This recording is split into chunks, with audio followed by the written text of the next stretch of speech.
C'est donc officiel, Donjons et Dragons va avoir une nouvelle licence ludique libre, l'OGL, Open Game License.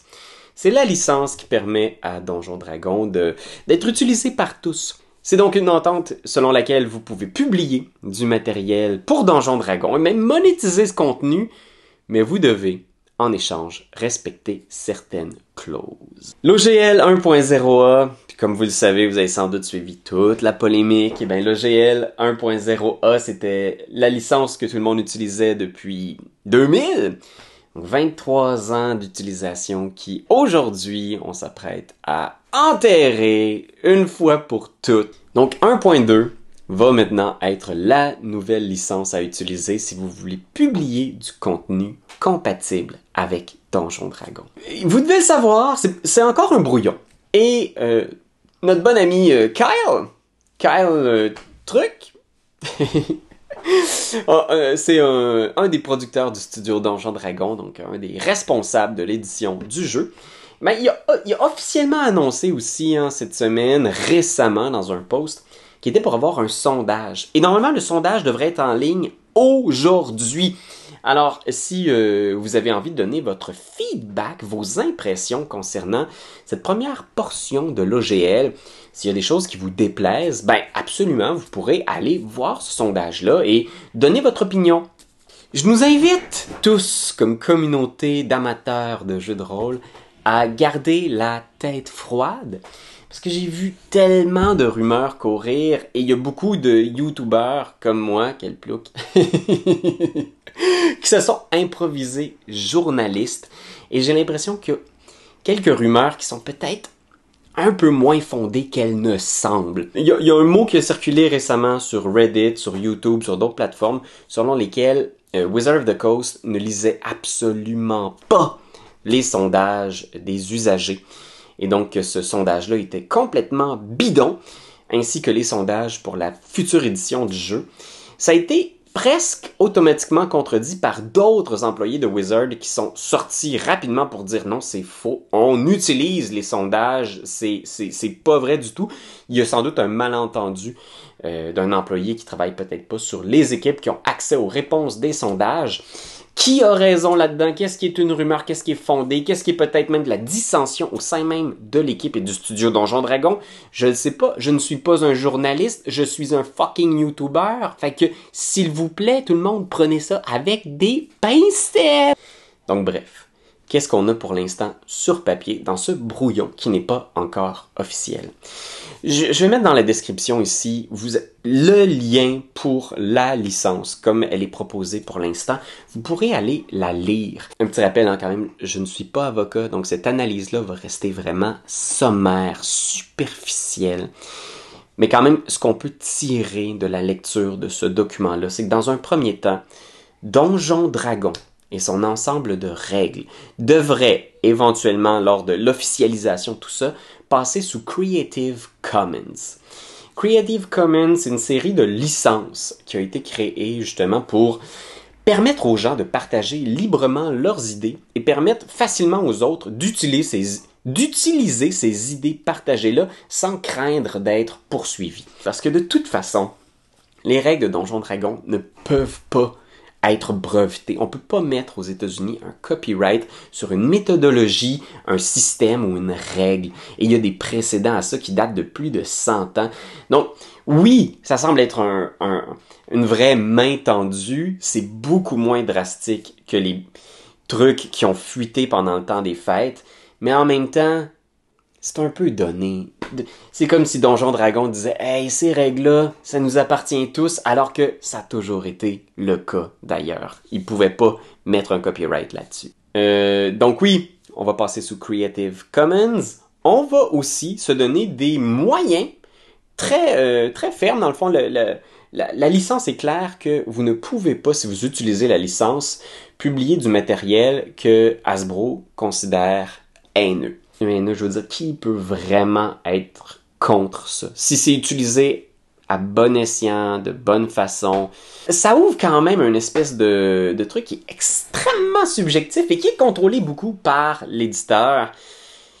Fait que déjà, je sens que ça refroidit des gens, surtout que Wizards of the Coast ont été eux-mêmes par le passé mêlés à toutes sortes de scandales, de matériel officiel, de leur boîte qui était un petit peu problématique. Alors, est-ce qu'ils sont vraiment les meilleurs pour juger de ce qui est haineux? Il y a aussi dans ce document-là ce qu'on appelle la politique des VTT, donc les Virtual Tabletop, les jeux de rôle en ligne. On va penser à des sites comme Roll20, Foundry.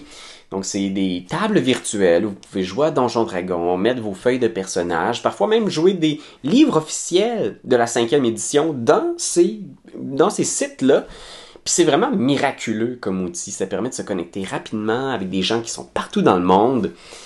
Eh bien, la nouvelle politique de VTT, hein, Moi, c'est là où j'ai un problème. J'y reviendrai un peu plus tard, mais ce qu'on nous dit ici, c'est que oui, Roll20, Foundry, vous pouvez continuer d'opérer tant que c'est une présentation des règles puis du système de Donjons Dragons qui ressemble essentiellement à ce qu'on va retrouver dans les salons de tous les joueurs. C'est-à-dire qu'on va mettre une restriction vraiment sévère sur tout ce qui est animation, donc tout ce qui va finir par rapprocher un petit peu l'expérience du jeu vidéo. Donjons Dragons ont justement un VTT, donc une table virtuelle qui va arriver prochainement et ça va être énorme. Et on sent qu'ils veulent restreindre un peu les possibilités pour leurs compétiteurs. Et finalement, le dernier gros point qui est présenté dans cet OGL-là, c'est la mort définitive de 1.0a. On le sentait déjà dans les dernières annonces que c'était un peu sous-entendu, mais l'idée c'est que la bonne vieille OGL ne peut plus exister. Parce que si elle existe encore, c'est encore autorisé, mais ça veut dire qu'il y a des gens qui vont continuer à pouvoir produire du contenu comme ils souhaitent, du contenu haineux ou du contenu VTT qui est non encadré, sur toutes les plateformes qu'ils veulent, et ça, Wizard ne veut pas ça. Alors officiellement, il trace une ligne claire en faisant « Nous, on ne la reconnaît plus. Vous pouvez l'utiliser si vous voulez, c'est à vos risques et périls. » Fait que voilà, écoute, c'est un petit survol de cet OGL-là. Je vais vous laisser la lire, je pense que c'est important. C'est un petit document, c'est pas super long. Donc oui, même si notre bonne vieille OGL 1.0a, elle semble être encore légale, ma question c'est aussi, qui va vouloir se battre pour ça? D'un côté, on a Wizards of the Coast qui est très très ferme sur la question, qui sont comme nous, on l'autorise plus. Fait que qui veut débattre de ça en cours? Ils posent la question ouvertement, largement. Et quand on regarde de l'autre côté, qui pourrait débattre avec eux? Ben, Paizo, l'éditeur de Pathfinder, ont déjà annoncé qu'ils étaient pour créer leur propre licence. Qui, même si pour l'instant on sait peu de choses, on peut imaginer qu'elle va être beaucoup plus libre, beaucoup moins restrictive que celle qui est proposée en ce moment. Je pense que même si il y aurait un bon argument légal qu'elle ne peut pas être révoquée, que les gens peuvent continuer à publier du matériel pour la 5e édition, on dirait que je regarde autour et je ne vois pas de champion pour cette pauvre OGL-là, et j'ai bien l'impression que si elle ne meurt pas, elle va tomber dans l'oubli. Et elle ne sera plus utilisée par qui que ce soit. Le petit plus ici, je pense, de cette OGL-là, là, je veux pas avoir l'air de la défendre trop, parce que pour l'instant, je veux voir ce que les gens en pensent, mais c'est d'avoir un logo de compatibilité avec la vraie marque, là, t'sais. Fait que oui, vous n'êtes pas un genre de clone, vous êtes officiellement compatible avec Donjons Dragons et vous avez même un logo. Vous pouvez aller voir dans le document que j'ai mis là, il y a des propositions pour le futur logo de compatibilité. C'est sûr que ça va faire vendre. Fait que si vous avez un Kickstarter puis que vous avez ce logo-là compatible avec la nouvelle édition de Donjons, ben vous allez vendre plus de livres, mais à certaines conditions. Fait que oui, je suis très intrigué de voir la suite des choses et aussi très intrigué de connaître la licence qui va être proposée par Paizo, parce que j'ai l'impression qu'elle va probablement avoir beaucoup moins de restrictions concernant les VTT. Puis je parle pas des véhicules tout-terrain ici, j'espère que c'est compris pour nos amis de la Beauce. C'est sûr qu'on sent que Wizards of the Coast, hein, c'est ça leur objectif. Ils veulent vraiment s'assurer que la table est mise pour l'arrivée de leur plateforme en ligne. Le fameux D&D Beyond sur les stéroïdes où vous pourrez jouer dans un décor 3D magnifique, avec des animations, eux pourront se le permettre, avec les vraies règles du jeu, les tokens officiels, les aventures officielles.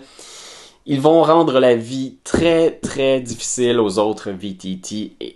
Écoute, ils vont agir dans leurs droits, mais je trouve ça triste et je trouve ça dommage. Et je dois dire, ça va sans doute faire le sujet d'une autre vidéo, mais la place de l'imaginaire dans ce que Hasbro imagine pour le futur du jeu de rôle. Fait que, est-ce qu'il y a réellement beaucoup de gens qui vont se ranger en arrière de OGL 1.2? Les paris sont lancés. Je suis très curieux de voir comment la situation va évoluer. Puis d'ici là, ben, continuez de nous suivre. Hein. On a une super vidéo qui va sortir demain sur les monstres les plus puissants de la 5e édition.